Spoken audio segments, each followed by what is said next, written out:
नमस्कार दोस्तों, आप सभी का मैं स्वागत करता हूं शेयर लर्नर्स के इस नए वीडियो में। और आज के इस वीडियो का हमारा टॉपिक है ITC institutional investor and financial analyst day, जो कि ये बैठक हुई थी दिसंबर 2023 में, 12 दिसंबर 2023 को। और इस बैठक के बारे में हम सब विस्तार से चर्चा करते हैं। एनालिस्ट के साथ आईटीसी की पहली बैठक उसके प्रत्येक व्यवसाय के बारे में विस्तृत जानकारी देती है, लेकिन यह भी बताती है कि निवेशक आने वाले वर्षों में क्या उम्मीद कर सकते हैं। कंपनी द्वारा आयोजित वार्षिक दिन भर चलने वाली एनालिस्ट मीटिंग अपेक्षाकृत शांत होती है। प्रस्तुतियों में आमतौर पर कंपनी का अवलोकन, दीर्घकालिक रणनीति, परिचालन वातावरण और फिर कंपनी के प्रमुख व्यवसाय के बारे में गहराई से जानकारी दी जाती है। आईटीसी का पहला विश्लेषक दिवस एनालिस्ट डे इसी तर्ज पर है, क्योंकि यह कंपनी के लिए एक नया कदम है। निवेशकों को प्रबंधन की सोच को देखने के लिए पूरी प्रस्तुति देखनी चाहिए, जो कि आईटीसी के वेबसाइट पे उन्होंने पीडीएफ अपलोड कर रखा है। आप वहाँ से डाउनलोड करके देख सकते हैं। यदि आप पर समय की कमी है तो यहाँ कुछ मुख्य बातें हैं जिनके बारे में हमने सोचा कि वो इंटरेस्टिंग है। उन बातों पर ध्यान केंद्रित करने के साथ जो पहले से ही अच्छी तरह से ज्ञात नहीं है। उदाहरण के लिए, इनमें कहा गया है कि गैर सिगरेट योगदान वित्त वर्ष 2018 में 18.1% से बढ़कर 2023 में 27.3% हो गया है। लेकिन यह वित्तीय स्थिति से निवेशकों को पता है। हमने यहाँ सिगरेट और इसके एफएमसीजी व्यवसाय पर अधिक ध्यान केंद्रित किया है, क्योंकि होटलों को एक नई इकाई में बदल दिया जाएगा और इन दोनों की तुलना में कागज़ और कृषि व्यवसायों का इसके प्रदर्शन में महत्वपूर्ण योगदान नहीं है। हमने प्रबंधन की टिप्पणियाँ, मैनेजमेंट के कमेंट्स जोड़ने के लिए एनालिस्ट नोट्स का भी अध्ययन किया है, जो कि हो सकता है कि स्लाइड में नहीं हो सकता है। मुख्य जोखिम जो है वो इसके काराधन बना हुआ है कि जो भी ये कंपनी कमाई करती है वो इसका मेन रीज़न है, सबसे ज़्यादा जोखिम है और ये बढ़नी चाहिए। तो यदि कुछ वर्षों में स्थिर कराधान की प्रवृत्ति जारी रही और इसकी कमाई ऐसे ही चलती रही तो आईटीसी आराम से सेल्स प्रॉफिटेबिलिटी में इंक्रीमेंट और नकदी प्रवाह सृजन करने में सक्षम होगी। यह शेयर धारकों के लिए अच्छी खबर होगी। मैनेजमेंट ने कहा है कि ग्रामीण मांग नरम बनी हुई है, जो सिगरेट सहित उसके उत्पादों के पोर्टफोलियो के बड़े हिस्से के लिए जोखिम है। एफएमसीजी में यह एबिडा मार्जिन विस्तार को हर साल 1% अंक बढ़ाने का लक्ष्य बना रहा है, जिसका नेतृत्व 30 से 40 बीपीएस के मिक्स शिफ्ट से लाभ, 20 बीपीएस के योगदान वाले स्केल लाभ और 30 बीपीएस के लागत अनुकूलन ऋण से होता है। इसके व्यवसायों में दिखाई देने वाला एक उद्देश्य अपने पोर्टफोलियो के प्रीमियमीकरण को बढ़ावा देना है। यह आंशिक रूप से उच्च खर्च योग्य आय वाले उपभोक्ताओं के लिए प्रेरित है, जो प्रीमियम उत्पादों की मांग करते हैं और उनके लिए भुगतान करने को तैयार रहते हैं। यदि आप इसे पेश नहीं करेंगे तो कोई और करेगा।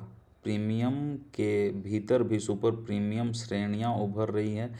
आईटीसी जैसी बड़ी कंपनियां इस क्षेत्रों में बिक्री बढ़ाने का प्रयास करेंगी।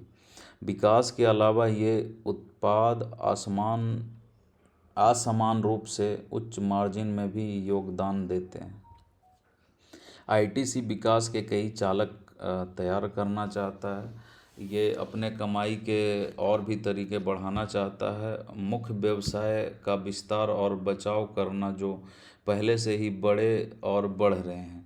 फिर नए पेय पदार्थ जिसमें फ्रोज़न खाद्य पदार्थ, liquid liquid food, you can say आप लिक्विड खाद्य पदार्थ कह सकते हैं। होम केयर, निकोटिन, मूल्य वर्धित कृषि उत्पाद और टिकाऊ पैकेजिंग बनाएंगे। और फिर नए विकास के अवसरों में ये लोग जाने की सोच रहे हैं, जैसा कि प्रीमियम त्वचा देखभाल और चॉकलेट। तो ये स्क्रीन केयर और चॉकलेट में भी इन्हें डीप जाने की सोच रखी है। ये सभी ग्रोथ ड्राइवर्स को अनुसंधान एवं विकास, आपूर्ति श्रृंखला, डिजिटल और लागत दक्षता में प्रगति द्वारा समर्थित किया जाएगा। अब हम सब बात करते हैं आईटीसी के सिगरेट बिजनेस के बारे में।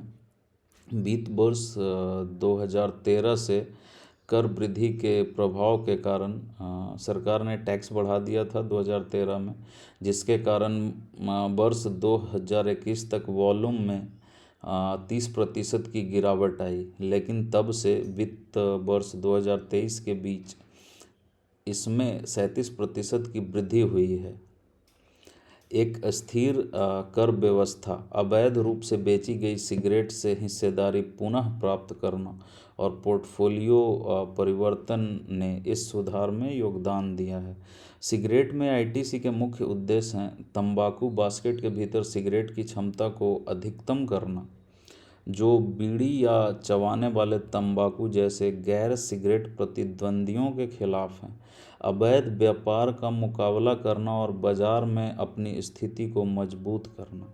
नए उत्पाद वेरिएंट लॉन्च में कंपनी के प्रयास रंग ला रहे हैं। इसके क्लासिक ब्रांड पोर्टफोलियो में पिछले 4 वर्षों में लॉन्च किए गए नए ब्रांड बिक्री में 1/4 योगदान देते हैं। गोल्ड फ्लेक में इनका योगदान 19% है। कुल मिलाकर पिछले 5 वर्षों में नए लॉन्च अब कुल वॉल्यूम में 17% का योगदान देते हैं। हाल के वर्षों में सिगरेट के क्षेत्र में आईटीसी का निष्पादन अनुकरणीय रहा है। यह अधिक बाजार, विशेष रूप से ग्रामीण बाजारों में फैल गया है और यह सुनिश्चित किया है कि विभिन्न मूल्य बिंदुओं पर उत्पाद उपलब्ध हों और धूम्रपान करने वालों को ऊपर के मूल्य पर ले जाने में सफल रहा है। इन प्रयासों का लाभ भी दिख रहा है। हालांकि अब तक वृद्धि अच्छी रही है। मैनेजमेंट को पीरियड ऑफ कंसोलिडेशन की उम्मीद है, क्योंकि बिक्री वृद्धि अधिक सामान्य पैटर्न में आ जाएगी। इसके लिए कोटक इंस्टीट्यूशनल इक्विटीज़ ने दिसंबर तिमाही में अपनी वॉल्यूम ग्रोथ की उम्मीदों को सितंबर तिमाही के लगभग 4.5% से घटाकर 1.5 से 2% कर दिया था। हालांकि ये निकट अवधि में प्रभाव रहेंगे, लंबी अवधि में इसका सिगरेट कारोबार पर कोई प्रभाव नहीं डालेंगे और सिगरेट कारोबार अच्छा चलना चाहिए। अब एफएमसीजी के बारे में बात कर लेते हैं। इसके 4 पावर ब्रांड हैं, आशीर्वाद, सनफीस्ट, बिंगो और येपी।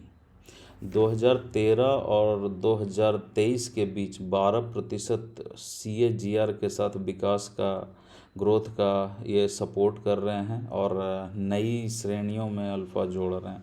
इसका फोकस आय के मामले में भारत की शीर्ष 4% आबादी पर होगी, जो बाकी आबादी की तुलना में असंगत रूप से खर्च करती है। वो जिन नई श्रेणियों का उपभोग करते हैं या करना चाहते हैं, आईटीसी उन्हीं पर फोकस करेगी। अपने मौजूद ब्रांडों में यह सामान्य एफएमसीजी उद्योग रणनीति के माध्यम से विकास को आगे बढ़ाने की कोशिश करेगा। आसन्न स्थानों में बिक्री, जैसे कि उन उपभोक्ताओं को दालें बेचना जिन्हें आप आटा बेचते हैं, नई विशेषताओं को जोड़ना जैसे कि जैविक गुणवत्ता सुविधा और स्थानीयकरण, इन सभी चीज़ों पर यह ध्यान देगी। प्रॉफिटेबिलिटी में सुधार के लिए आईटीसी ने निम्नलिखित पर ध्यान केंद्रित किया है।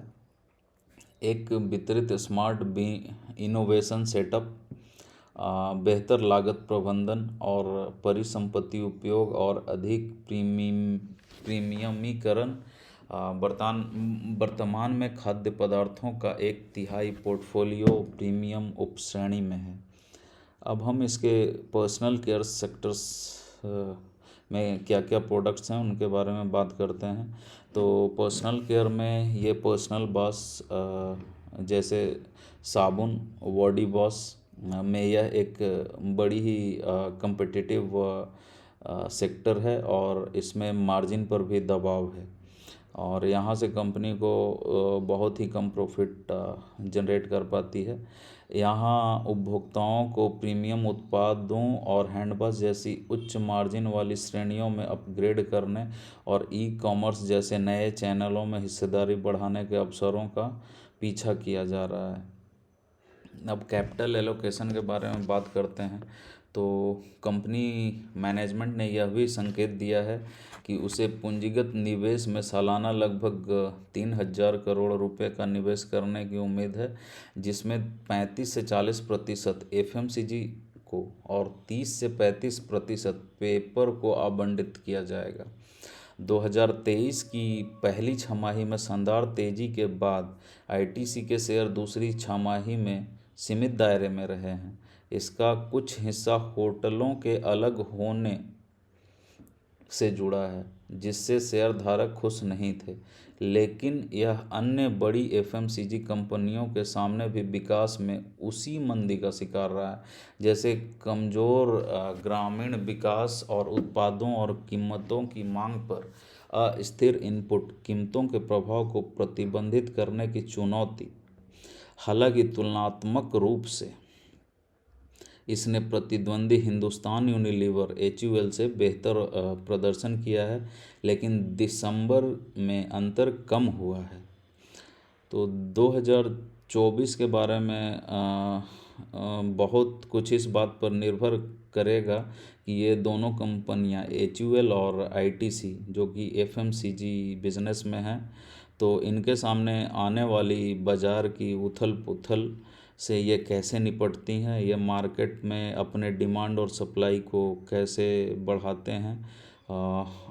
तो इनका ग्रोथ इन सभी चीज़ों पर निर्भर करेगा और इसी को ध्यान में रखते हुए हम अपने इन्वेस्टमेंट का आइडिया ढूंढ सकते हैं, कब इसमें निवेश करना है और नहीं करना है। और जानकारी के लिए बता दूं कि हमारा HUL और ITC दोनों में मैं निवेशित हूं और मेरे तरफ से ये कोई इन्वेस्टमेंट का आइडिया नहीं है। आप अपने वित्तीय सलाहकारों से आप बात करें इन्वेस्टमेंट के लिए। तो चलिए इस वीडियो को यहीं पे ख़त्म करते हैं। आज के लिए बस इतना ही। धन्यवाद।